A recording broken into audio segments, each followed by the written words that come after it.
All right. So if you want captions today, there should be a button at the bottom of your screen that says CC. If you push that, it should turn the captions on. And my name is Sarah Winstanley, and I use she and her pronouns. I'm a community social worker of almost 15 years, and I work with the Connected Parents Project, which is run through SHIFT, the project to end domestic violence. I'm the knowledge mobilization lead and the curriculum developer for that project. And today I am excited to be your host and your moderator, and will be responsible for guiding us through our event. So what can you expect today? We will start with a short introduction and framing of the concept of meeting people where they're at. We will then hear from each of our three wonderful panelists about their work. And after that, we will move into a discussion between the panel members with a few key questions. We will then have time for an audience discussion and a Q&A, where the panelists will address your questions and your queries. And then we will wrap things up and let you know how you can stay in touch with each of the organizations involved today. We have several logistics for you to be aware of today. I've already mentioned that we will be recording the webinar. The next thing is that we will be together from 10 until 11:30 a.m. Mountain Standard Time, and I will make sure that we finish on time. I will do my best. Two, as we go, feel free to put your questions into the chat, and Winta, our tech facilitator today, will capture them for the Q&A. Three, you're very welcome to introduce yourself in the chat and share about the work you do so we can meet each other and network a bit. The chat will be our main mode of connecting with each other, as there are lots of us here, so we've muted everybody's mics to prevent disruptions, but we would happily encourage you to share your thoughts and your questions in the chat. And four, we will be following up in the days after the event with an email that includes a recording of the webinar, our slides, as well as the evaluation survey once more, in case you miss it at the end of today. We'll be asking your thoughts on five short questions. So before we go any further, I'd like to offer a land acknowledgement. I personally live, work, and play on Treaty 7 territory. I'm a third or fourth generation settler, depending on the side of my family you look at, with German and English heritage. This here, the place that I'm on, is the territory of the Blackfoot Confederacy, which includes the Piikani, the Siksika, and the Kainai. Treaty 7 is also the land of the Îethka Nakota Nations, which includes the Chiniki, Bearspaw, and Goodstoney Nations. It's also the territory of the Tsuut'ina Nation. Treaty 7 is also home to the Otipemisiwak Métis government of the Métis Nation within Alberta, Districts 5 and 6. Because we're going to talk about healthier youth relationships today, I wanted to recognize the harmful impacts that residential schools and the ongoing involvement of child welfare systems have had on the lives of Indigenous people. These unhealthy colonial systems have deeply impacted Indigenous people's right and abilities to have healthy relationships. I invite us to keep this in mind today as we talk about meeting people where they are and the disastrous impacts that can happen when we don't, and when we assume we know what is best for other people. And many nations and Indigenous people are working to support their youth to have healthy relationships now. I'd like to highlight an organization that's working to promote healthy youth relationships with Indigenous youth. Many people here are probably familiar with the work of Foxy and Smash. These are organizations that are guided by Indigenous leadership that promote healthy relationships and sexual health for all youth in the North. And I encourage you to check them out if you're not familiar with them. I also have to say I'm getting over a cold, so apologies if my voice sounds a little bit haggard. So we're probably all here because we're interested in the concept of meeting people where they're at. We've all probably used this phrase maybe over and over, like me. It sort of has that buzzword quality, which always asks us to look a bit deeper into its actual meaning and application. So I'm sure that there is a long, long history in different cultures of meeting people where they're at. In the literature, we can trace it back to the 1980s, where it emerged in social work and public health. At that time, it was closely associated with work with folks living with addictions, but it has since expanded across fields. It essentially means engaging with people based on their actual present circumstances and needs, not based on where practitioners or leaders think people should be. And this can look like physically meeting people where they are, but it can also include emotional, intellectual, spiritual, digital, and trauma-informed elements as well.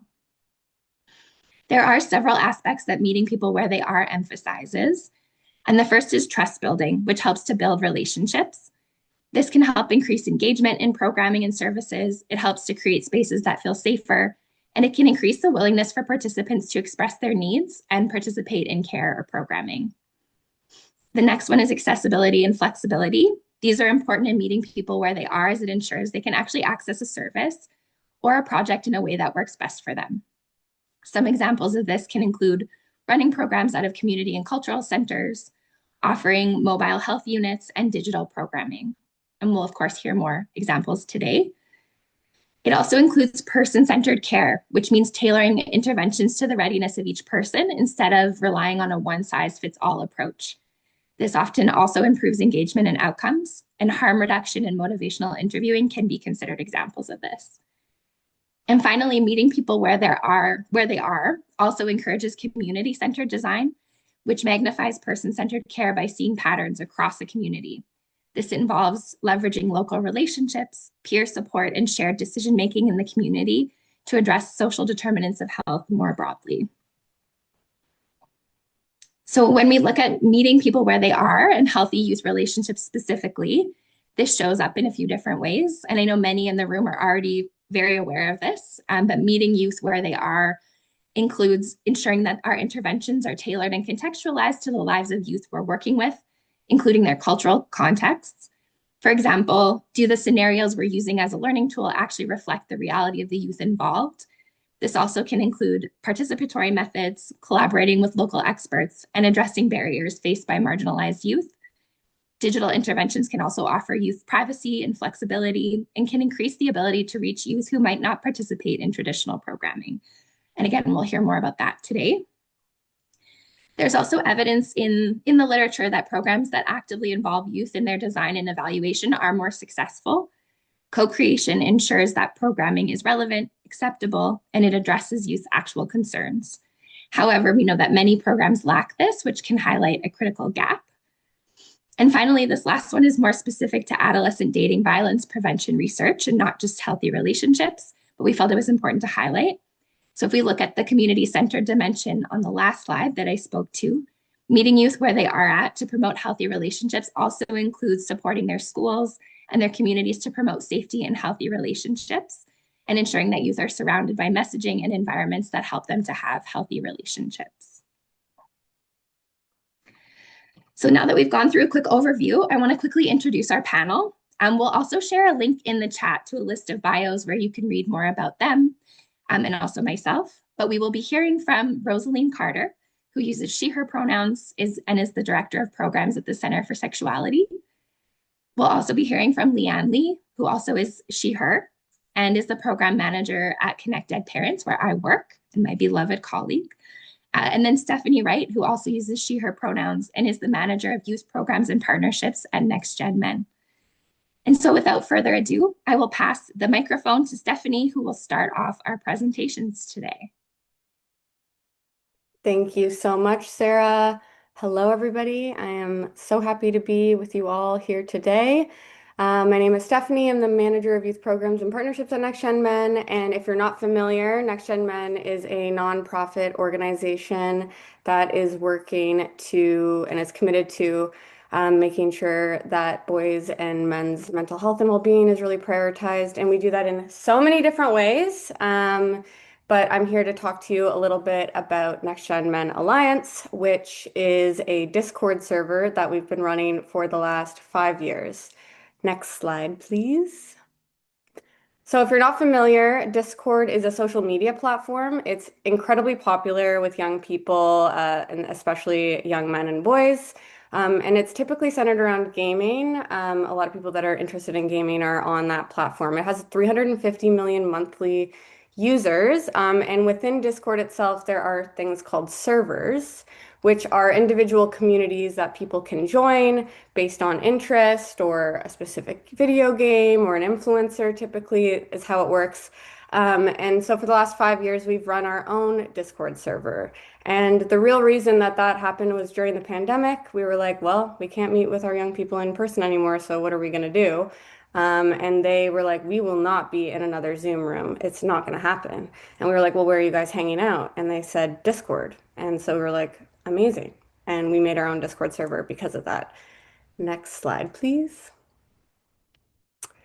So in the last 5 years, we have had over 800,000 messages sent within our Discord server in that time. It's really become this thriving online hub and community for masculine identifying youth to talk about all sorts of things going on in their life, create friendships, and really engage.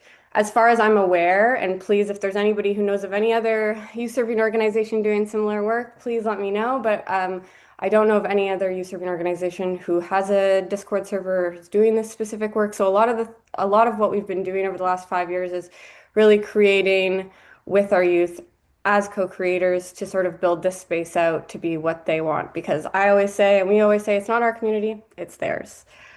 Next slide, please.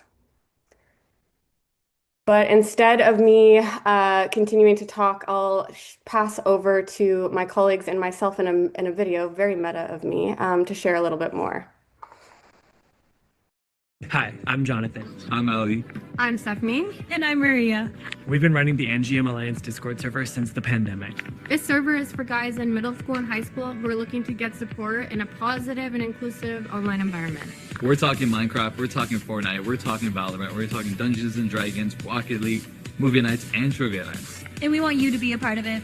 But don't just take it from us. Take it from the 750,000 messages that have been sent on our Discord server in the last 5 years. The server is run by an organization called Next Gen Men focused on supporting boys' well-being, and I promise you, it's not as cringy as it sounds.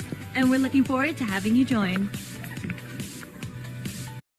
Hi, I'm Jonathan. So within that, you'll see on the right is our poster that we created with our Youth Advisory Council in 2024. And it has all of our logos for different video games on the top of the screen. Next slide, please. And yes, Emily, I can Stephanie. make sure to send you the poster after as well. So this is an example of us sharing our poster with the school, and then we had a bunch of kids join one evening, and we're like, what's going on? Normally we don't have this many kids try to join at once. What's happening? And one of us sent us this picture, and we were like, I see. So their student council that decided to put it up. And so this is just an example of how, we're connecting and meeting young people in spaces where they can join and access the server. Next slide, please. So part of growing this initiative has really been figuring out and evaluating it. So a lot of my work last year was evaluating our Discord server. So within 2024, we had over 220,000 messages sent by young people in our space.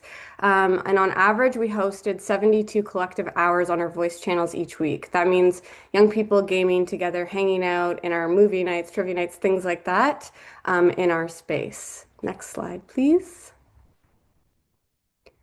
And so the main findings of our evaluation, which is coming out in the new year, so if you're interested, please let me know and I will make sure you get a copy when it comes out, is the first finding we found was that in comparison to other online spaces that young people are involved in, they found it to be safer and very actively moderated, which they really appreciated. Secondly, they felt that they were building belonging and meaningful friendships. Third, they felt that their mental health and emotional growth really was improving or increased their self-esteem, their confidence, things like that. And lastly, there was some real-world attitude and behavior change, which I'll talk a little bit more about in a second. Next slide, please. And so the biggest part of the server is really, I would say, building belonging in these meaningful friendships. So within the community, we have found within our evaluation that no matter if somebody was highly active or if they were more passive observers, just reading messages, they really described the space as welcoming, respectful, and accepting. And we did this through, having our regular gaming events, having our interest-based channels like photography and food and sports and fitness, for example, and also having our age-specific spaces for middle school, high school, and alumni to sort of hang out in that space. Gaming is a major part of what we do, and it's sort of our effective entry point, as we call it. And that's why in that poster, there's all those video game logos. We know that, masculine identifying youth and boys are really invested and interested in video gaming. So it's how can we meet them in that place? Next slide, please. So when I talk about this, sometimes it's kind of vague, and This is one example of how a sort of a conversation on the server can go and be a little bit deeper. So this is my colleague Ali and one of our youth playing a game called Unlock You on Roblox, which is a game that we co-created with Ekimundo.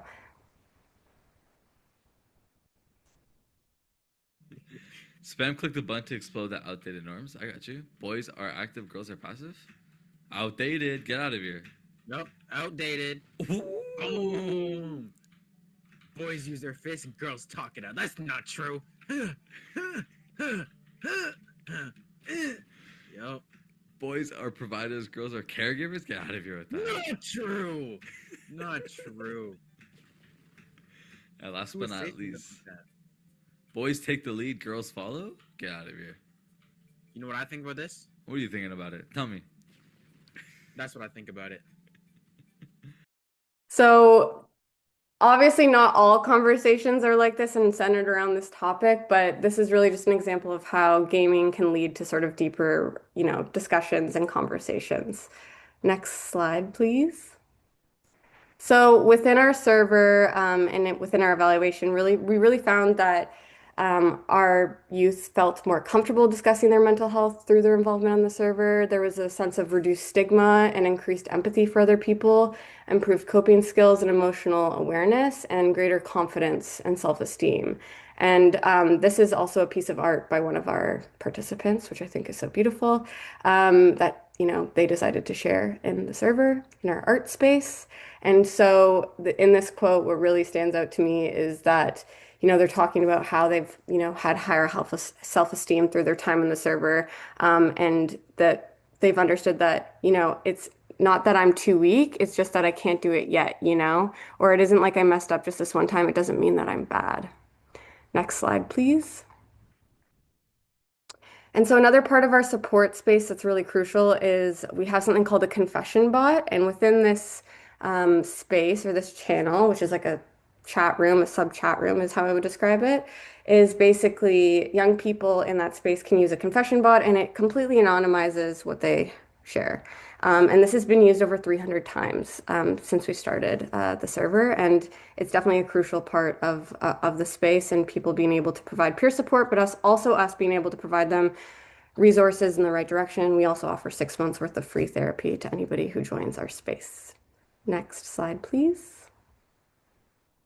In terms of real world attitude and behavior shifts, so we've really seen, especially in the evaluation, this increased willingness to listen to others, shifts in attitudes to us LGBTQ plus people, a stronger support for gender equality, improved conflict resolution skills, and greater confidence intervening when peers displayed sexist or harmful behavior. And so one of our evaluation participants said that, the server definitely steered me in the right direction because I used to be quite the nihilist and not the most polite person. I didn't understand the important qualities of being nice to people who sometimes may come off as if they don't deserve it. So let's just say somebody insulted me beforehand. I would just send them their address or threaten them because I thought it was funny and that they were valueless since they were annoying. Versus now I've definitely matured and I would never consider that. So there's this real shift in terms of having that belonging and that connection built over time in terms of, them and how they're thinking or how they're acting within their real life with other people. Next slide. And that is all from me, but I am happy to chat a bit more, but I'm excited to hear from our other amazing panelists. So thanks so much. Awesome. Thank you so much, Stephanie. I'm happy to introduce Rosaline as our next presenter. Great. Thanks, everyone. Thank you, Leanne and Winta and Sarah for organizing us and for inviting me today. I really appreciate it. I am Rosaline, she, her pronouns, and I'm with the Center for Sexuality. And I'm here to talk a little bit today about ways that we have worked to engage youth where they're at and ways in which we intend to very soon in the future. Next slide, please. So for those who don't know the Center for Sexuality, I'm just going to give a very quick overview of who we are. I say to people all the time, I've worked at the center for almost 14 years and I still do not have a good elevator pitch. We do a lot of things and there's always new things happening. The best place to look is our website, which usually has a pretty good up-to-date list of all the things that we're working on. The Center for Sexuality, formerly known as the Calgary Sexual Health Centre, has been providing education support and services about sexual health and sexuality since 1972. Our mission is to teach, train, and advocate to support healthy bodies, healthy relationships, and healthy communities with the overall vision of across the lifespan, sexual well-being for everybody. We do this through a variety of ways. The foundation of our work is built on what we would call our Relationship and Sexual Health Education Program, RSE for short, which we've been delivering in schools since 1975. From that, we've built out two very specific gender-specific programs, Wise Guys and Wise Girls, which both have an elementary and a junior high age component to the program. And I'll talk a little bit more about Wise Guys in a few minutes here. We also provide counseling Alberta-wide, virtually and in person, on topics related to 2S LGBTQ youth and adults, coming out, gender-affirming care referrals, STI diagnosis, pregnancy options, pretty much anything you can think of that fits under that sexual health umbrella. We'll provide free counseling to folks on that. We also offer STBBI testing out of our offices 3 days a week in partnership with Alberta Health Services. And lastly, we have a training centre which provides professional development, capacity building to service providers across Canada on how to increase their confidence, comfort, and skill around integrating sexual health into their practice. Next slide, please. Thank you. It feels unknown to me to have someone else controlling my work. So we are, I'm going to walk you through three examples today of how the centre has and is trying to meet people where they're at. The first one I'm going to talk about is our integration of natural supports into our work. Before I do that, I just really want to sort of set the stage around what is natural supports and what is this framework, because I think it will help contextualize a little bit about how implementing that approach has really shared with us some lessons learned about how to meet youth where they're at in the context of healthy relationships. Natural supports are mutually beneficial relationships that include close connections, such as family, friends, broader community networks, places like sports, Girl Guides, Boy Scouts, anything related to that. Really, it's people in your life and youth's lives who are not paid to care about them. In 2012, the Centre was one of 4 organizations who received a grant to develop and implement what would become the Natural Supports Framework. The work that we were specifically funded to do was to figure out what it would take to engage natural supports in the lives of 2S LGBTQ youth, what we would learn from doing that, what would be the challenges and opportunities presented by doing that. We worked with a developmental evaluator to track lessons learned, challenges, and successes. We met every single week in a room with 4 other organizations who were testing a whole bunch of things around what it would take to actively engage natural supports. From that, we formed what would be known as the Change Collective in 2015, which brought together about 20 more organizations who at the time were working with youth and really had a desire to find ways to intentionally engage natural supports into their work, recognizing that we cannot continue to set youth up to rely solely on paid professionals and that people need a connection of unpaid supports to support them through their life. In 2014 or 15, these organizations worked to create what would become the Natural Supports Practice Framework. That's available online, and it's a collection of foundational constructs and principles of the things that we learned need to be present in order to effectively engage natural supports in the lives of youth. Fast forward to now, there's a whole lot of work in this space. Many of you probably have heard about it. The Center for Sexuality trains organizations in implementing the approach, as well as there's a leadership table in Alberta who are trying to figure out how to create systems change, making this approach sort of more embedded in places that we know it should be. The natural supports for the center was a steep learning curve, as it's the first time we intentionally engaged parents and caregivers of the youth that we were reaching in our programs, and particularly in our counseling programs. We had a lot of unlearning of our biases and assumptions that we held about parents, and particularly parents of 2S LGBTQ youth. Next slide, please. Thank you. So really, when I was thinking about this presentation and thinking about how to synthesize how the natural supports approach meets people where they are at, you're going to hear me reiterate a lot of what Sarah said in the beginning when she set us all up. But really, what I reflected on is that the natural supports approach really centers the person and allows the youth to share what it is that they want. It allows them to start where they're ready and with whom they are ready for. It encourages I can't even read my notes, autonomy and choice, and we support the person's preference and their goals. It's not about what we want, it's about what they want. We also work really hard to embed a harm reduction approach to relationships. We might not think that the natural supports that the person has chosen is the safest or best choice for that person, but we also know that if we try and steer away or advise against that relationship, that they will drive that we will actively drive that relationship underground. We all know that if someone values someone in their life, they're going to find a way to have a relationship with them. This approach, taking that harm reduction approach to relationships, provides us with opportunities instead to build capacity to keep that youth safe, giving them the tools that they need to assess risk, set boundaries, and ask for help when they need it, without feeling like we are going to shame them for engaging in a relationship that we didn't maybe think was the right one for them. Physically meeting people where they're at means that we will go where the young person wants us to go. And so that means we meet young people in schools, communities, churches, we meet them online, anywhere where people want us to connect. And if it means reaching out to their natural supports and finding places that they're comfortable meeting with us, we'll go do that as well. And emotionally means starting where they're at. Perhaps the person that we've identified wanting to connect them with is not the person they're ready to connect with. And so it really adapts to the person's current motivation, readiness, goals, capacity.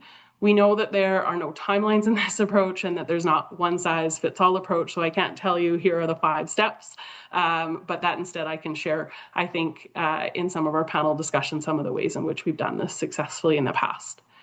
We also know that a natural supports helps to reduce reliance on professionals. Professional supports are limited and transactional and should never be the person's only support. We know we need to build the capacity of people to identify and strengthen the natural supports, which will help them give them the tools to build the networks that they need to support them throughout the life.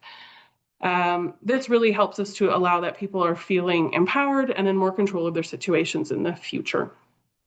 We also treat natural supports with the same urgency as basic needs. We build conversations about who are your people into our initial interactions, and we start to map with them right away who can be engaged and brought into conversations. We know that natural supports are critical to the emotional and psychological well-being of the youth that we work with, and these conversations need to be a priority at the same time as all of their other basic needs.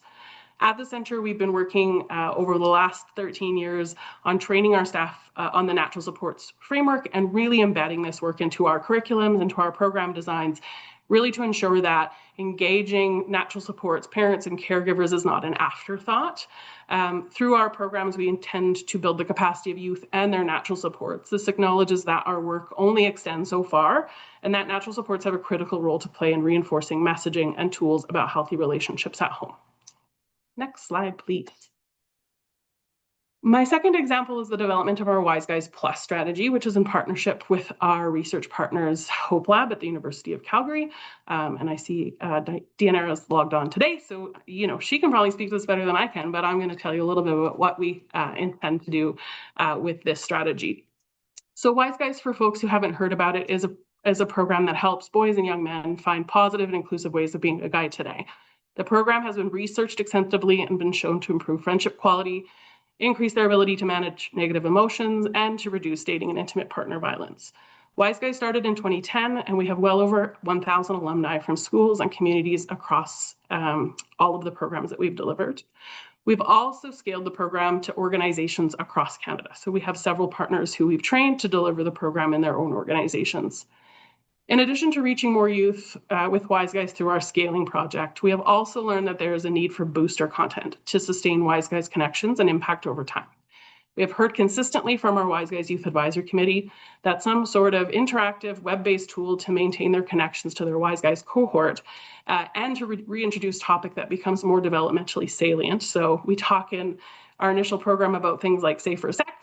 And for many of them, that isn't something that they have had to think about yet or something that they've engaged in yet. But as they move into older adolescence, those conversations are topics that they really want to revisit. We know that the prevention science literature is clear that incorporating booster content is critical for maintaining program impact across time. And we know that for the school-based program, many boys who make the transition from middle to high school after their Wise Guys year maintain connections to other Wise Guys and continue to provide safer spaces for relationship promotion is key. What we're doing about it in the development of the Wise Guys Plus session is that we've completed a needs assessment. We've engaged our Wise Guys Advisory Committee, and we've completed a survey with past participants. We've identified what their top needs are, things that they've said that they really want to address. And some of those topics include things like self-care, conflict in relationships, setting boundaries and healthy communication, manosphere and media literacy, as well as content related to consent.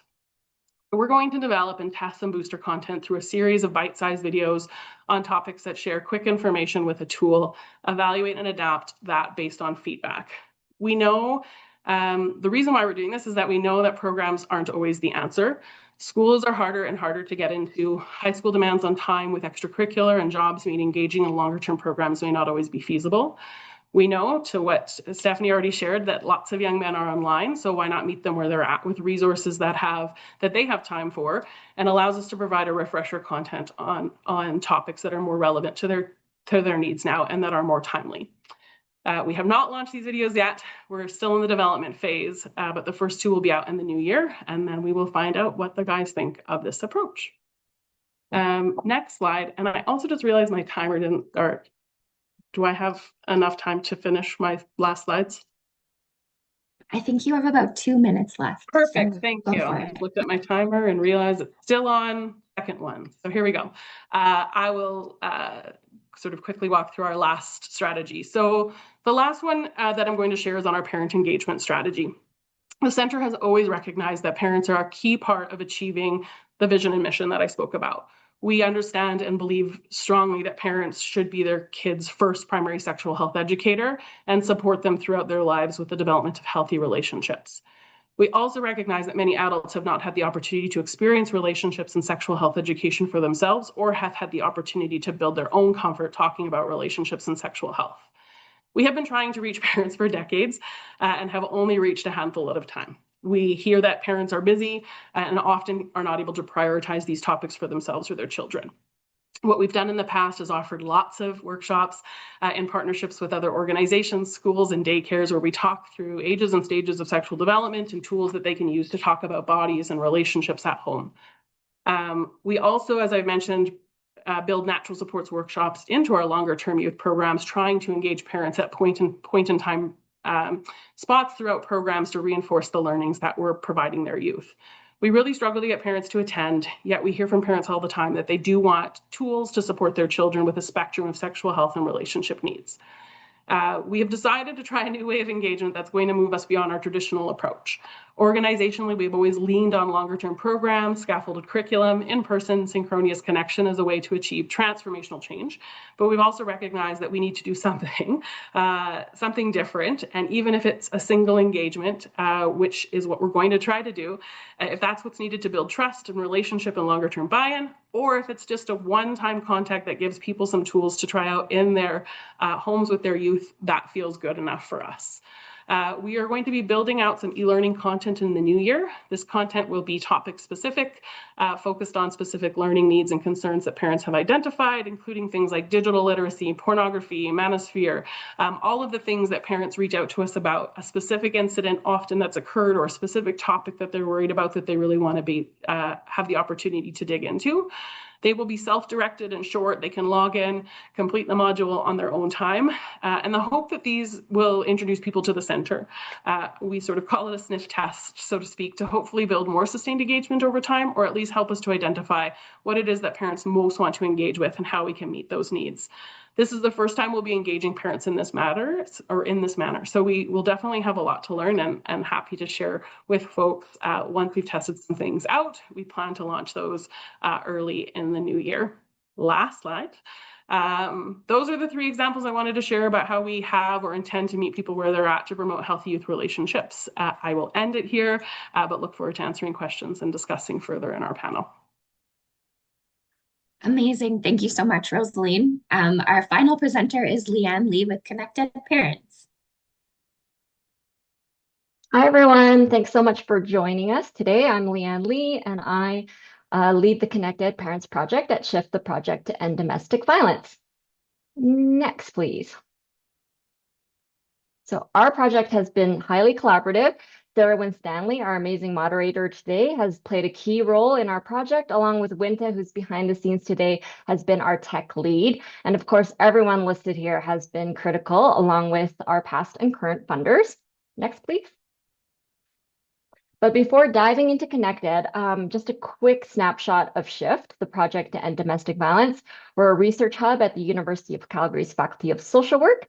We use research, policy, advocacy, knowledge mobilization, and capacity building to stop violence before it starts, also called primary prevention, as you can see from the bottom part of that cone. And we connect universities, governments, organizations, communities in leveraging data and promising prevention practices because we think that's the key spot for social change. And SHIFT has multiple areas that we focus on. You can check those out on our webpage.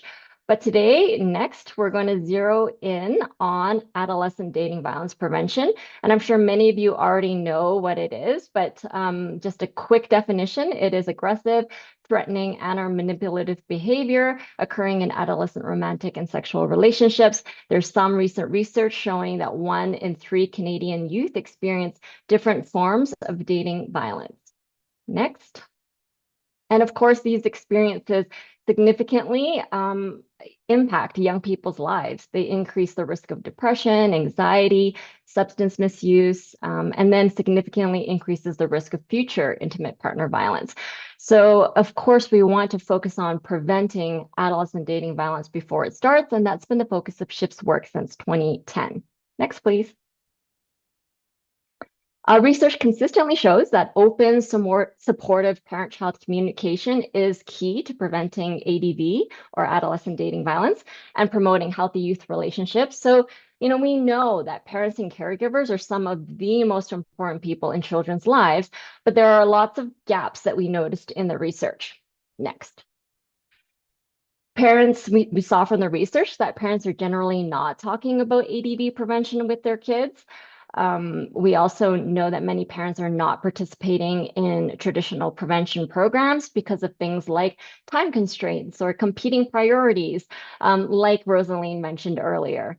For many parents, prevention isn't really top of mind because they're so busy putting out the fires of today. And behavioral science shows us that knowing more about ADV prevention doesn't always mean that parents will actually talk about it with their children. So many of us are familiar with this knowledge to action gap, and it's partly because we have cognitive biases. So just as one example, many parents have information avoidance bias, meaning we avoid ADV prevention content because there's just too much information and not necessarily because we don't care about prevention. So Connected was designed to address these gaps so that more parents could talk about ADV prevention with their children. Next, please.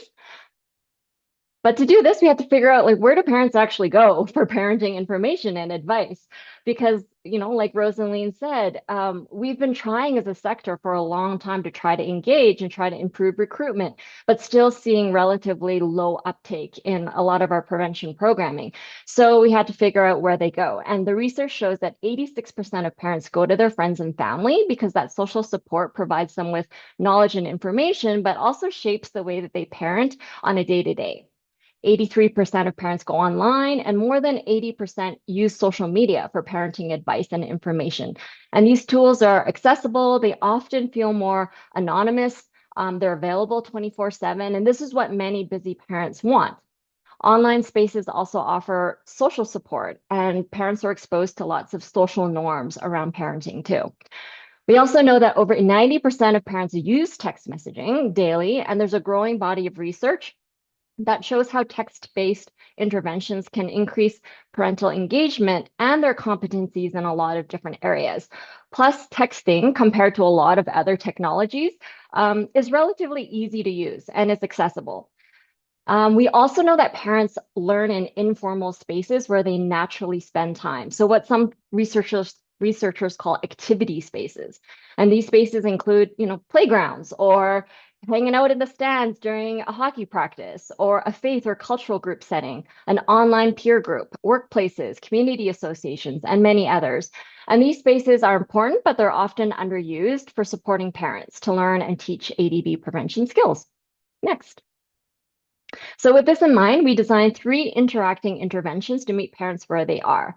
In the yellow box, we deliver skill-building, research-based text messages to parents to build their capacity to teach healthy relationship skills to their children. Blue box, we train parent leaders to offer peer support on healthy youth relationships. And in the last box, we train community leaders and service staff in these same spaces to cultivate healthy, equitable, inclusive, and respectful environments. Because we know that when parents experience healthy environments in their everyday spaces, they're much more likely to bring those behaviors home to reinforce healthy relationship conversations with their children.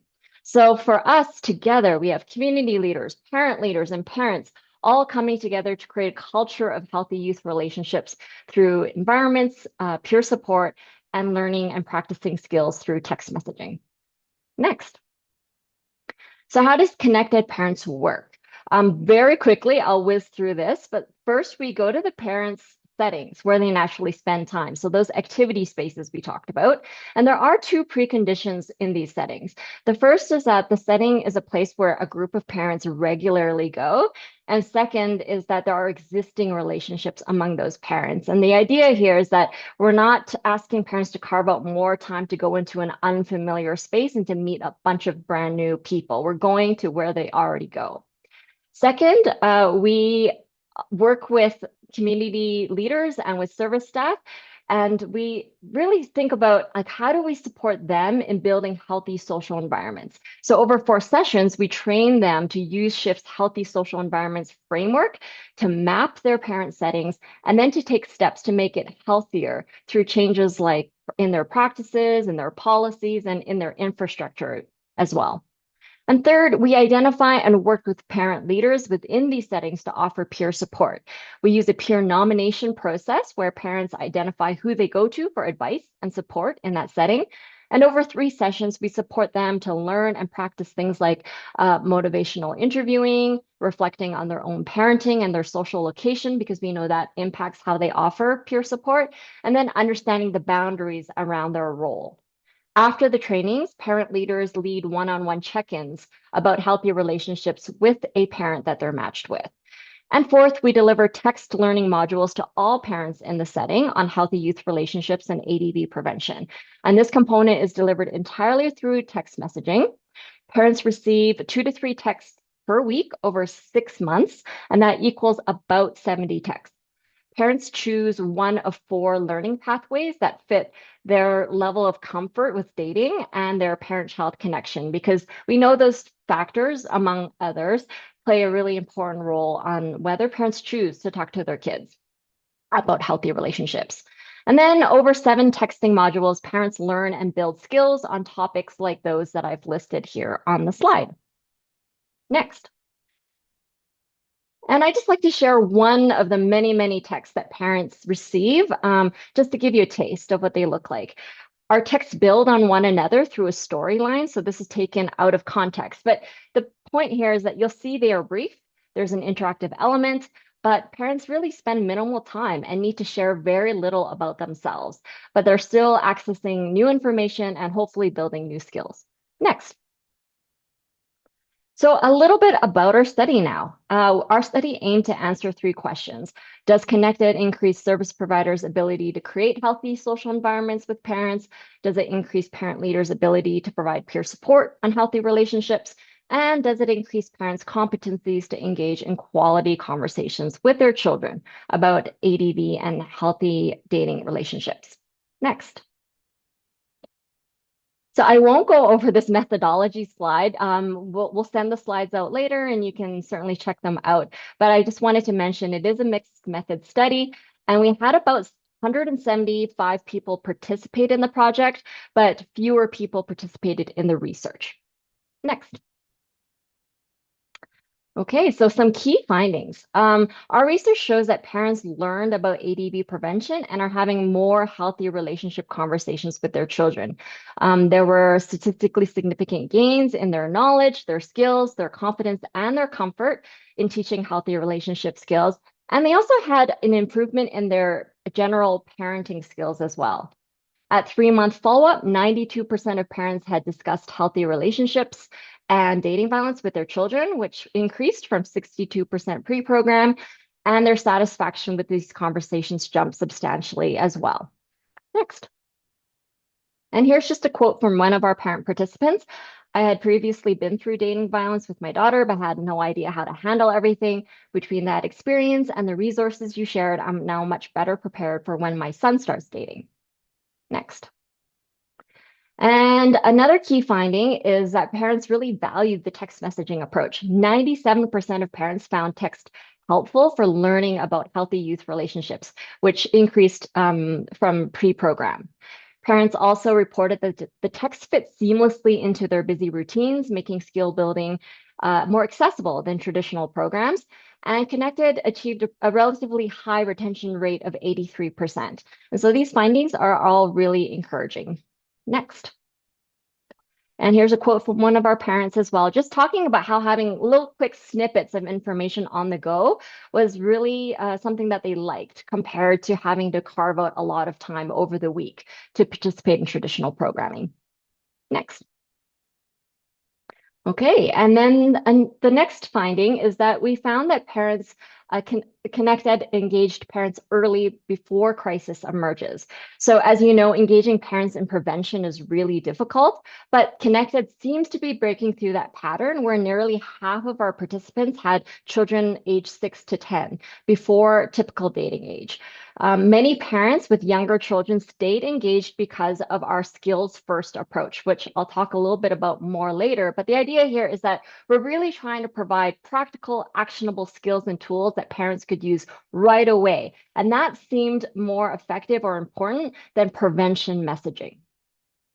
And our last key finding, next, is that social environments and peer support are important, and Connected seems to be helping to build those conditions, where we had 80% of parents agree that our Facebook group where we implemented healthy environment strategies, helped them to lead healthy relationships conversations with their children.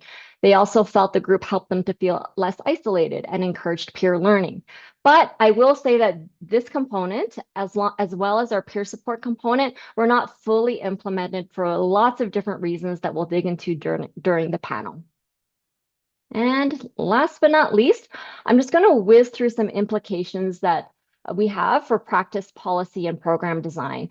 And I'll just list them out, and hopefully we get to unpack it more during our discussion. But the first one is that parents play an essential role. Often we focus on youth programming, which is of course very important, but parents matter too. Second is that parents can build ADV prevention skills through microlearning and text messaging. And these approaches meet parents where they're at, fit into their busy lives, and make it easier for them to learn and apply prevention skills. Third, ADV prevention content must resonate deeply with parents, and we believe that AI and a skills-first approach can help. And next, the last two implications is that ADV prevention for parents need different types of peer support approaches. In our research, we talk about the roles of parent leaders, weavers, and diffusers to offer different types of support in different types of parent networks. And finally, parents' communication environment is overwhelming, but it seems that Connected is cutting through some of that noise. And so just the last slide next has my contact information and our Linktree QR code that you're welcome to access to reach out. Thanks.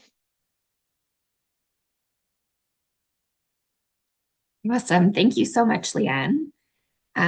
Yeah, we definitely hit everybody with a lot of information. So we're going to move into our panel discussion to try and unpack a little bit more of what was shared in the presentations. But before I stop sharing my screen, I just wanted to remind people to make sure to put your questions in the chat box for the Q&A that will come in about 20 minutes. So I'm going to stop sharing my screen and we'll get into our panel discussion. Okay, I just have to move my screens around here for 1 second. So yeah, you all did a great job kind of painting a picture of how you meet people where they are in your programming.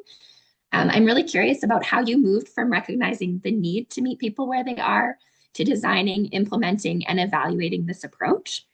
And I'm wondering if we can start with Rosaline on that question. Sure. I think obviously two for us are in development. So I'll specifically talk about the sort of natural supports work. So we organizationally had been working with 2S LGBTQ youth for a really long time. And I think when the opportunity for this grant came out to figure out ways in which we could integrate natural supports into that work, it was really good timing for us in the sense that we knew we were missing something. We knew that from our conversations with youth, but also particularly from all of the research that was emerging, that working with 2S LGBTQ youth, that's sort of one of the most important indicators of sort of their success is to have a supportive adult in their life. And that could be a parent or a family member or someone who isn't paid to care about them. And we hadn't been doing any work to engage those people. And quite frankly, I think a lot of it for us was we didn't know how. We were a little bit scared. We had written stories in our head about what parents of 2S LGBTQ youth might be like. And our staff were really, really, really the great amazing thing about my staff is how youth-centered they are. And I think a little bit of their hesitancy came from like, I don't know how to relate to parents. I'm not a parent. I am still relatively youthful myself. And so I think for us, the opportunity came to sort of really dig into it. And we knew that if we wanted to support youth sort of in a more fulsome way, we had a bit of a responsibility to connect them with the people in their lives. We had a lot of work to do, and we were really, really lucky, as I said in my slides, to work with someone who very gently interrogated us every single week about our approaches and what was working, what we were challenging, or what we were bumping up against. And a lot of that came to just ways in which we do our work that might be organizational structure barriers or practice barriers. And so I think for us, now 13 years into the work, we know it's having a positive outcome because we've seen a growth in the clients that we see who are 2S LGBTQ youth who do want to bring in natural supports into the session. We're engaging a lot more than we ever have before. And then, of course, we are organizationally sort of implementing that approach across other programs. That's all I'll say about that for now. Awesome. Thank you so much, Rosaline, for starting us off. And I appreciate what you said about working with somebody kind of consistently who's evaluating and supporting you to like reflect on what those goals are. I'm wondering, Leanne, if you wanted to add anything to this question. So going from knowing you need to meet people where they're at to actually doing the work of like putting that project into place. Yeah. I mean, something that struck me was Rosalie talked about it being a 13-year process. And for us also, it was a 5-year process from conceptualization to actually implementation and evaluation, with the Center for Sexuality being one of our key partners. So it is a long-term process. In the first year, we just spent digging into the research and just being like, what's happening? Where are parents going? Why aren't they accessing traditional programming? And then really trying to focus on parents' experiences to design connect at parents. And that took another entire year to work with texting platforms, because tech companies was like they work in an entirely different kind of system than I was used to working in. And they have a different language for talking about stuff. They often overpromise and underdeliver. We had to switch our texting platform after months of working with them because things just weren't lining up. So tech was a brand new field for us. And even in the big scheme of things, texting is relatively easy compared to a lot of more emerging tech. But I wasn't trained to do that. None of our staff were trained to do that. So it took an entire year to do that. And then we got funding from FAC to actually implement and evaluate.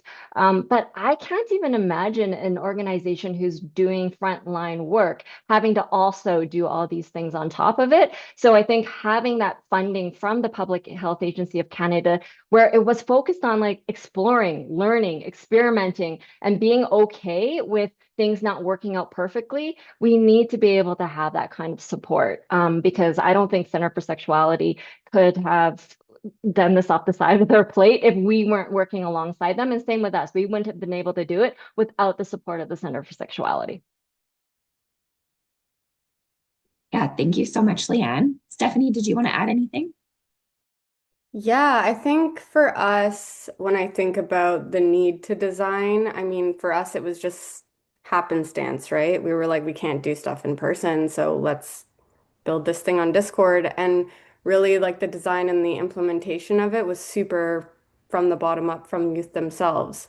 You know, the people who originally joined, it was a small group, but then they're like, well, we want a channel to do this or talk about this. And then we want a channel to talk about this and that. And so over the 5 years, it's completely grown and shifted and evolved. It's completely different than what it looked like in 2020 versus now.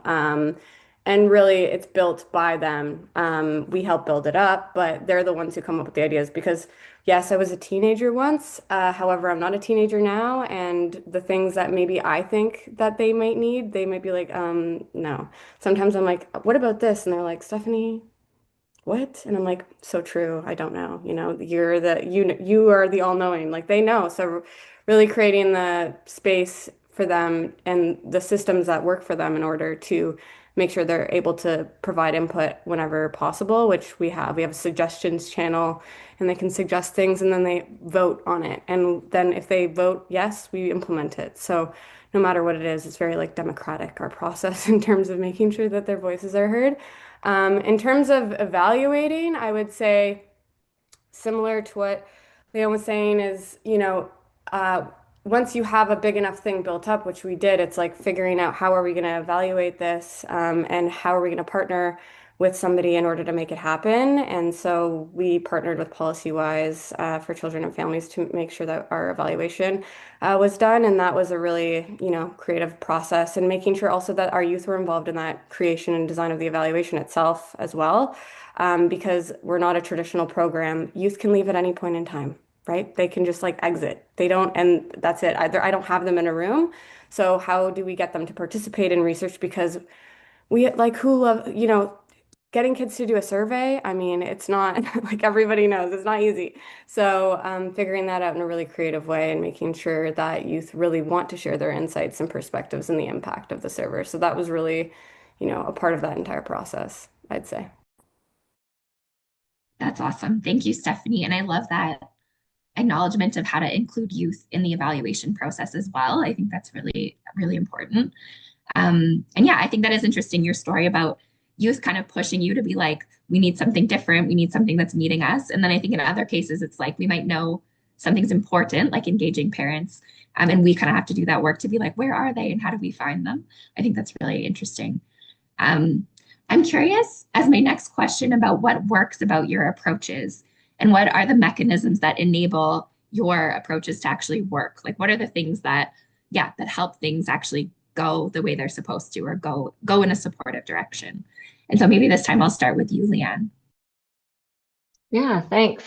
So I think and thanks for being a trooper, Sarah. I can hear your voice starting to. I think for us, the research was clear that micro-learning and text messaging can work for parents. And parents have said time and time again in our research that brief, something that's on the phone where I'm already going, not even an app. Like I like the fact that it's text messaging because I don't have to open up this other thing or download this other thing.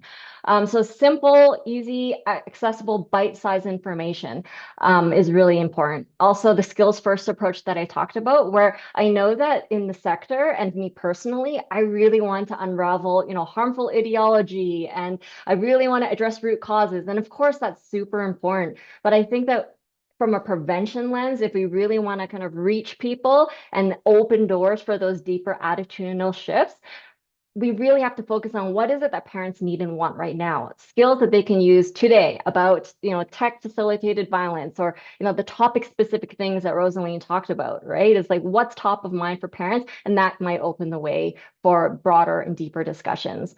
And the last thing I'll say that worked well is that the texting works, but I think what we learned from the research is that parents also want social support as well, right? And so texting is one way to do it, but let's not forget about the human part of this work too. And it's clear that parents want that too.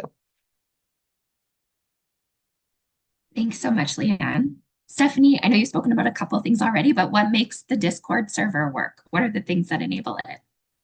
Yeah, it's a good question. I think in general, one of the things I think about is how oftentimes, especially in our work with schools or with educators or whatever it might be, like we're teaching, right? So it's coming from us directly, and we're talking about consent education or anti-feminist influences, like Andrew Tate, like all those sorts of things.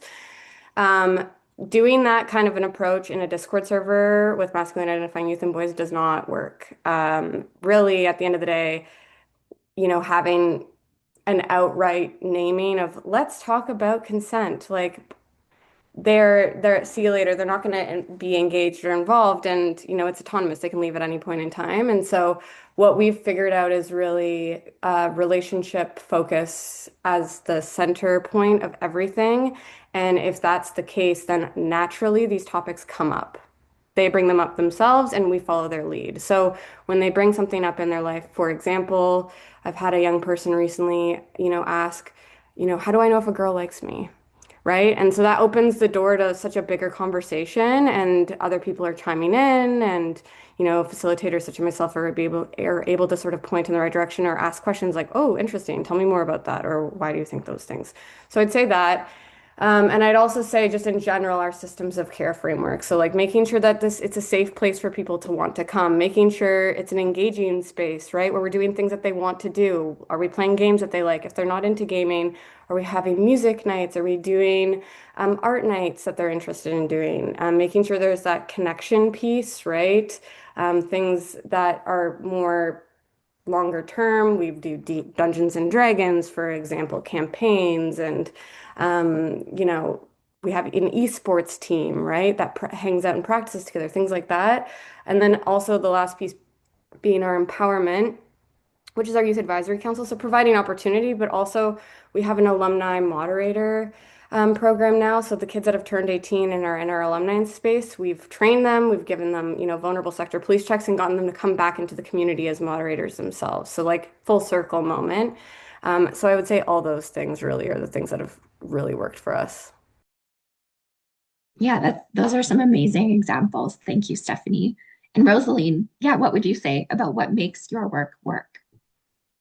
Yeah, I think for us, when I think about the natural supports approach, and I think about the fact that it isn't just like a single point in time training that you go and you get trained on the framework and off you go and you're now doing it all the time. It's sort of that sort of intentional embedding it into all of our work. Like, as I mentioned, it's in our program designs, it's in our curriculum, and in every conversation that we're having, we know that it's super important that when those young people leave our classrooms, whether that's girls program or boys program or a counseling session, that they have some sort of tool and some sort of capacity built to then continue that conversation with the people that are waiting for them at home, so that they can also learn some of those skills and practice some of those skills at home. So it's, I think, for us, like constant conversations around, we have a parent newsletter going out to girls program people this week. Like, what are we going to put in it that's going to give them a specific tool or a one-time sort of conversation that they can bring up at the dinner table to sort of engage youth in the conversations that we started in the classroom.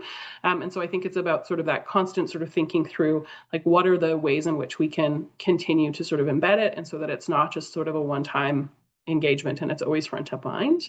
And then I think, to touch a little bit, I think on what Stephanie just said as well, it isn't, a single time of engagement around really embedding the people you want to reach into the planning and the approach and the piloting and the implementing and the evaluating. So, I think for the Wise Guys Plus, we've engaged our Wise Guys Youth Advisory Committee, which is made up of alumni from all sorts of different program years, to first of all help guide, distributing the survey to then give us feedback about the topics. We will then take the scripts back to them and get their feedback. We will, test the videos and the engagement sort of things that we've created with them first to really make sure that it's sort of hitting the mark. They'll be participants in our evaluation, and we pay for that engagement. We're not asking people to do that in a free way and give us all of their thoughts in a free way. And the same thing comes with our parent work. So we also have an advisory committee of parents who are really passionate and who are open to us, to reviewing our curriculum and to, testing our e-learning modules and to giving us that feedback and then to promoting the work within their own parent group. So I think it really is really intentional engagement of sort of the population that you're trying to reach, not just one time, but intentionally throughout your whole process. Yeah, I love that. I think that's such a great point of like, it's not just in the beginning, it's actually all the way throughout your program and making different ways for people to be able to express that, whether it's formal or informal. So I really appreciate that. The next question is about challenges. So what were your challenges? How did you have to adapt as you were learning about how to do this work well? And what hasn't worked about trying to meet people where they are? So maybe we'll start with Stephanie this time. And I am so sorry about my voice.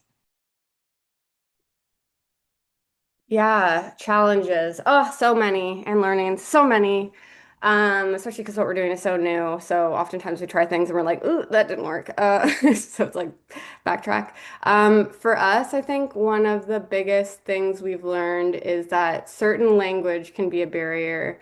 So we used to call the server used to be called NGM Boys Club. Then we changed it to NGM Boys Plus Club to be more inclusive of other identities.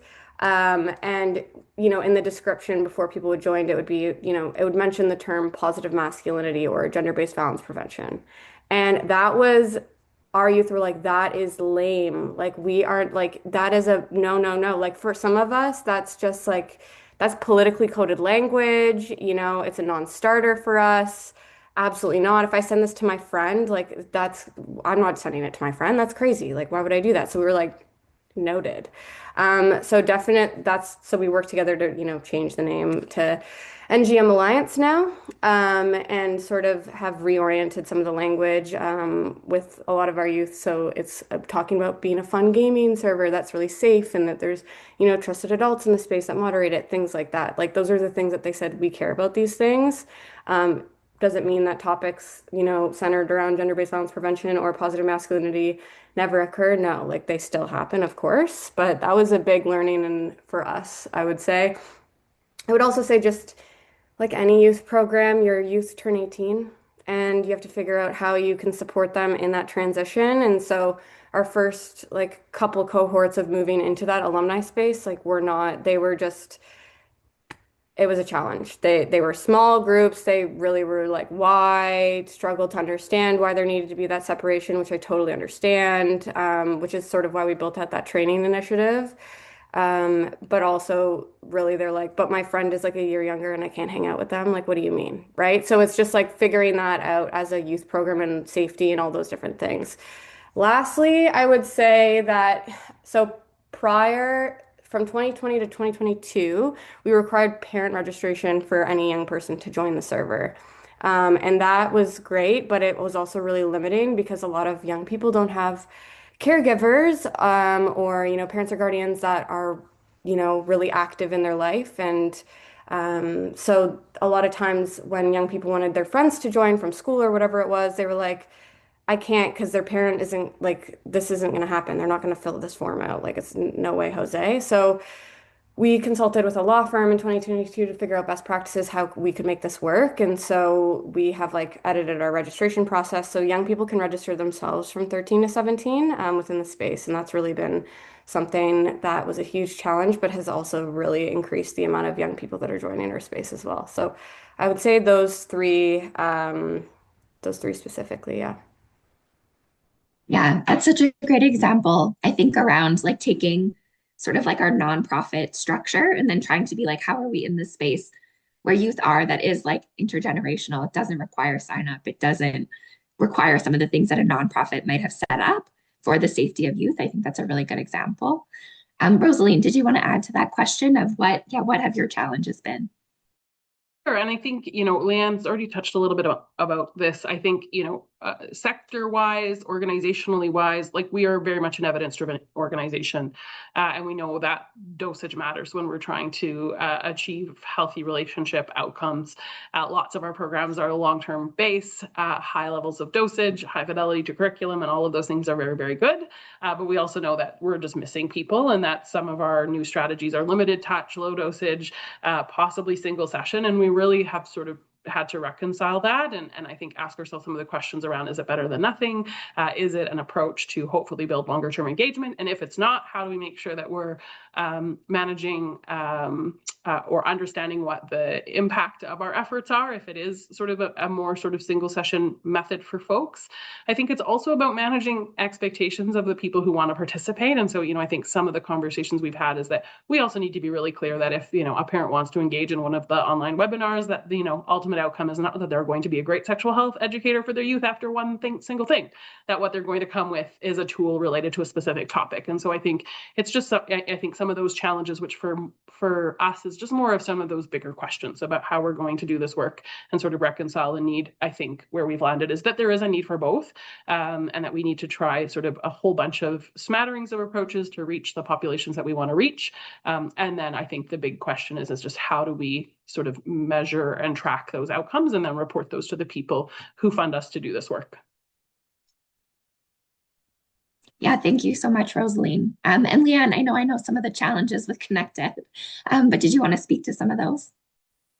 Yeah, I think I echo some of the things that Stephanie and Rosalie have already shared, but maybe the one thing I'll build off of is the theory to practice gap that I'm sure many folks on this call are familiar with and have experienced. But when we partner with the Center for Sexuality to implement ConnectEd, they were the best partners for it. But even then, because our original design was to go to these informal parent spaces where they're just naturally coming and regularly meeting, our social sector isn't really structured that way quite yet, right? Or there's pockets of it, but those organizations may not have the capacity to partner in this extensive research project, right? So Rosaline and I and other folks, including you, Sarah, have had to really work through like what do we have to give up around our original design, and because in the real world it doesn't quite work that way. Another example is that traditionally in the program where we were partnering with the Center for Sexuality, they had a lot of parent engagement,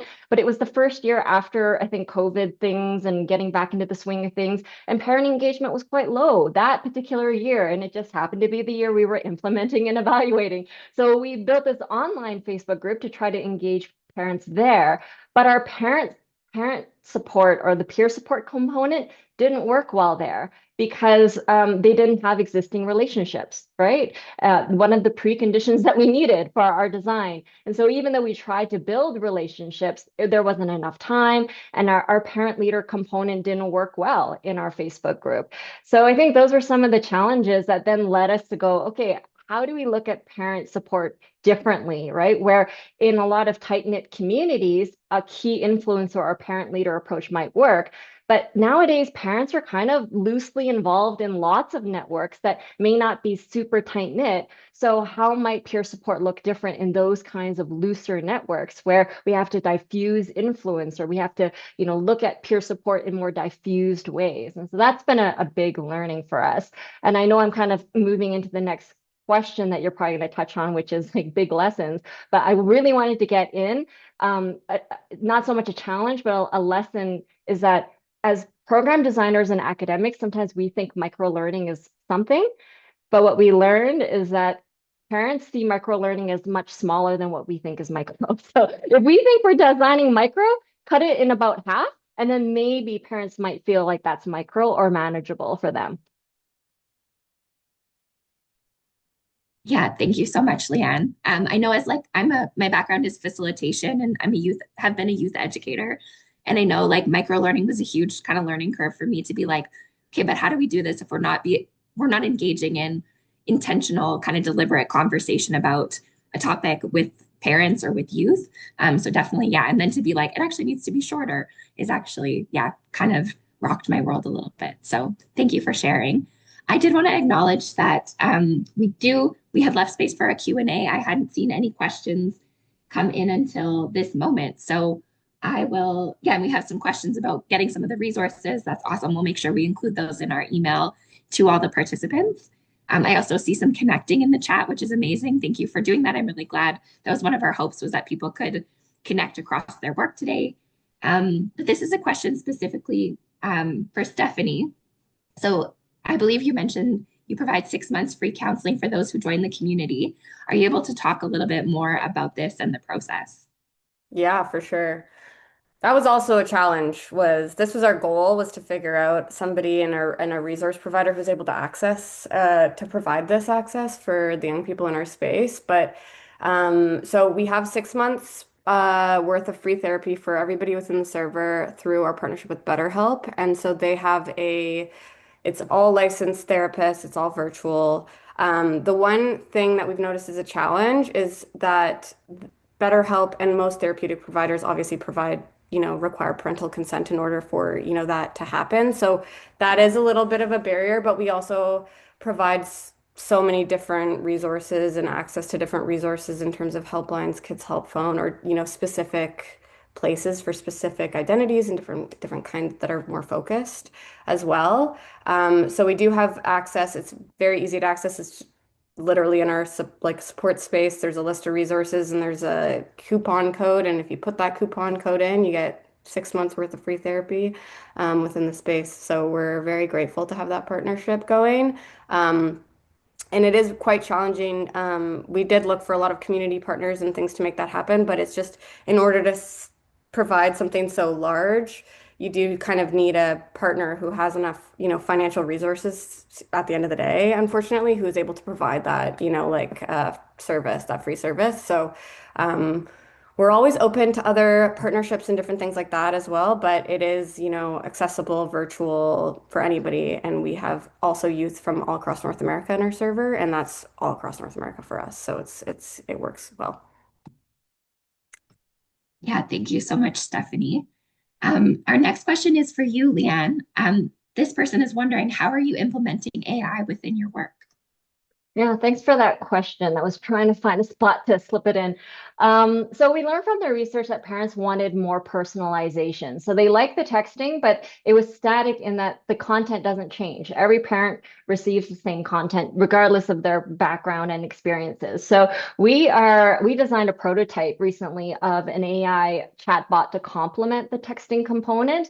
There's a prototype, and it's really exciting that we've trained it to be able to support all parents, but also specifically trained to support dads, parents from racialized backgrounds, parents with neurodiverse children, and parents who may have slightly more conservative values around sexuality and sexual health. And that has been eye-opening for us in terms of the potential, but also in thinking about harm and the ethics around this. And there, I'm sure many folks on this call are familiar with all the recent harm that's come out around AI companions and so on. So it's really forced us to build our skills and knowledge as much as we can around this AI space and how to recognize that this train, it's moving, it's moving with or without us. So how do we help steer it a little bit, and how do we use AI for social good, and how do we help those that are using AI to design it well, and that AI has strong governance too. So it's a new area for us, but we do have this prototype that we're excited about and continuing to build out and explore, but very cautiously. Yeah, thank you so much for sharing that. I think I see one more question in the chat that I can pop open, and then we'll move into our wrap up today. And maybe this one we can get. Or actually, okay, so this question asks, since some of the approaches for parents were through text messaging, I was wondering that if the parent's primary language is not English, are there options for correct translations through text messaging? So this one sounds like for you again, Leanne. Yeah. Thanks, Emily. I think that's an important question, and something that we really struggled with from the get-go of our design, which is that it is entirely in English. And so one of the eligibility criteria was that parents had to feel comfortable speaking and typing in English. And we know that that's a huge limitation. And I think that's one of the challenges also with universal programs and with brand new programs that you're designing, is how much can we do in terms of adaptations in our initial design? And that is a limitation for sure. It's something that came out in our research as something we need to explore in the future. Yeah, thank you, Leanne. And definitely, I know the language piece we talked a lot about as a team. So I'm aware of our time, so I might just ask you our final question that we had kind of set out for the panel. And Leanne, you started to answer it already, which is great. But what are the key lessons that you think folks in the field can take away from your experiences trying to meet people where they're at? So maybe I'll start with you, Rosaline, if you want to answer that question. Sure. Yeah, and I think all of the panels have done a great job, I think, already wrapping some of this this up, but I think for me, when I think about meeting people where they're at, it's a core tenet of client-centeredness. I also think it's a mindset and has to be an organizational value. So I think if you want to do this really, really well, there needs to be some really intentional thought about how sort of your organization is set up to do that work, and what sort of are the values and the training and the mindsets, and your core competencies in an organization that will enable that, because I think there's lots of things that sometimes don't enable that well. I also think that it's, the thing that I have really thought about in this work is that it's not about sort of compromising your standards, or not having boundaries about this work, that it's really about matching the readiness of folks with the intervention, or about creating sort of intentional accessibility. So I think if I had to summarize it in those terms, those would be sort of the two things that I would say have been my reflections in this. Yeah, amazing. Thank you so much. Stephanie, did you want to share your key lessons next? Yes. When I think of this, I think of three things. The first being effective entry points. So, who are you trying to engage? Where are they? And what are they interested in? And instead of, sure, we can observe and say, I think that they're interested in this, but really asking them and having questions and building that relationship and trust, I think is like super, super paramount because oftentimes I get questions from schools who are wanting to do school groups or things like that, and they're like, we want to make a masculinity club. And I'm like, they're not gonna come. Like if you call it masculinity club, you know what I mean? Like, but what is the group of that you're trying to engage with, and what are they interested in? Are they interested in basketball? Are they interested in, I don't know, soccer? Do they like video gaming? What is it for them? I don't know. And I would focus on that as for the first like 3 sessions, and providing free food and building that community up, and then you can introduce programming, right, or things like that, or like start to have those deeper conversations. But it's like, where can you enter, and how can you make it so that it's cool, it's something fun, they want to come, they're excited. Like I think and that's something that both Rosalind and Leanne are doing within text messaging and wise guys programming in schools and things like that, right? So the second thing I think about is like a strengths-based approach, which is another buzzword that we all use in terms of meeting people where they're at, or strengths-based lens and things like that. But something that I've really learned in the last couple of years of this work is that oftentimes boys will say certain things where personally I'm like, oh my goodness, like what is happening here? Like it can be, jarring at times. And I'm like, ooh, okay. And something that I've found to be really helpful is to sort of reframe it and think about what is the strength in whatever this is, like it takes a lot of confidence, it takes a lot of bravery to say something like this, right? That is reframing in a way that I can be more helpful to that young person and figure out they obviously care about those qualities within themselves. So how can I help amplify those things? So that's another thing I think about, that I think is transferable in like so many different places, and for parents and teachers and young people themselves, all those different things. And the last thing is like relationship. At the end of the day, it's really centered around building that trust, getting to know them getting to know you, building that up, making sure that they're getting to know each other, and building friendship is like at the end of the day what we strive to do. So I would say those three things are the three takeaways that I would say for us. Amazing. Thank you, Stephanie. And Leanne, was there any last lessons you wanted to share with us? Yeah, I just echo what Stephanie and Rosaline have both said. Maybe what I'll add is I think we've talked about meeting people where they're at in multiple ways, whether it's, emotionally, psychologically, physically, exactly literally where they're at, or, like how do they want to access information, right? And I think for Connect Ed, something we've really thought deeply about is texting even possible? Because we had never seen it happen, at least not in Alberta. I know that in the research, it's showing up in other areas, but I'd never personally seen it. And so the idea of developing something brand new was quite daunting for us. But I think, and then an AI chatbot was another, brand new thing that I wasn't familiar with. But the fact that I was able to kind of like fumble through it and come out with something that research is showing is quite effective is just shows that it's possible, right? And so I think that if there's funding and support, if we have the right collaborators at the table, innovating something new is possible. It's like, let's try something differently and let's not be afraid of that. And let's have funders not be afraid of things that might not fully work, but that we learn from it. So I think that was a big reflection for me. It's like, wow, it's actually really possible for us to imagine something different. I think another key learning for us in thinking about parents is also service providers and those working with parents, and how we know that parents are really, really stretched. And so we went with text messaging and we went with other approaches around social support and environments. But so are service providers, like they're highly stretched as well. And originally we designed our training to be this, 12-hour in-person facilitated training. And while, yes, like that was nice and we were really creating good relationships in that space, they were like, we can't do this, like we can't commit this kind of time. And so we've adapted into micro learning through email based on that learning as well. And so really just trying to think about building the capacity of service providers to be able to take up this work and to upskill them even in tech development, I think is a whole new area that we're not typically trained to do, but really like thinking about supporting the sector more specifically and more deeply, I think is a big reflection for us. Yeah, thank you so much, Leanne and Stephanie and Rosaline, for sharing your key lessons. I think this is a good place for us to wrap up on. I'm just going to share my screen quickly here.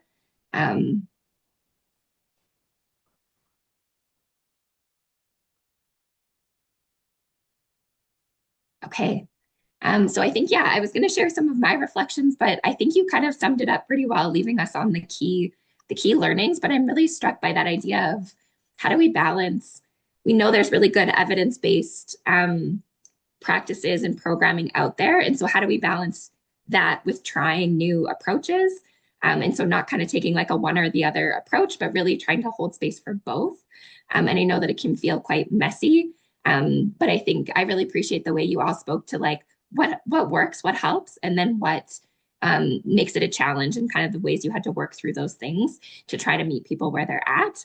I also appreciate, Rosaline, you spoke to the idea of like, there's still boundaries within this work, and sometimes those are emerging and we have to figure those out. And I think each of you kind of spoke to that in different ways as well. So thank you so much for sharing your wisdom and your knowledge with us today. I'm going to share on the screen because I know folks in the room, you probably have your own takeaways. And our hope was that we would give really specific, tangible examples that people could maybe take away, think about, connect with us about, that they might be able to adapt or think about differently in their own work. So we would love to know what landed for you today. So there's a QR code on the screen. If you want to use that on your phone, you can. Leanne is also going to put a link in the chat to a 5-question survey. It won't take very long. It'll be very helpful for us to understand how you experienced this today. So while you're doing that, I want to finish by saying a huge thank you to everybody for being here. We were honestly overwhelmed by how many people were interested in attending today. So thank you so much for the time you took to be with us. And thank you so much for all your contributions in the chat. I actually couldn't really see much of what was going on in the chat, so I'm looking forward to peeking at it later. But it looked pretty active, so thank you so much for all your additions in there. And I'll just wait with this screen for one moment before I move to the next slide. It'll just show you how you can stay in touch with us. So I'll just give it a moment. And hopefully we'll also send the survey out later if you missed the link, if you missed the QR code, that's okay. But yeah, so these are our handles for Instagram. You can follow each of us. We also have our websites up here. And then you can also look up each of our organizations on LinkedIn. We'd love to stay connected with you. I feel like at least for Connect Ed parents, we're always looking to connect with other people about how we might be able to work together. So feel free to reach out to us. And I'll leave it there. I'll save you from my voice. Thank you again for being here. And I hope you all have a really good rest of your Wednesday afternoon.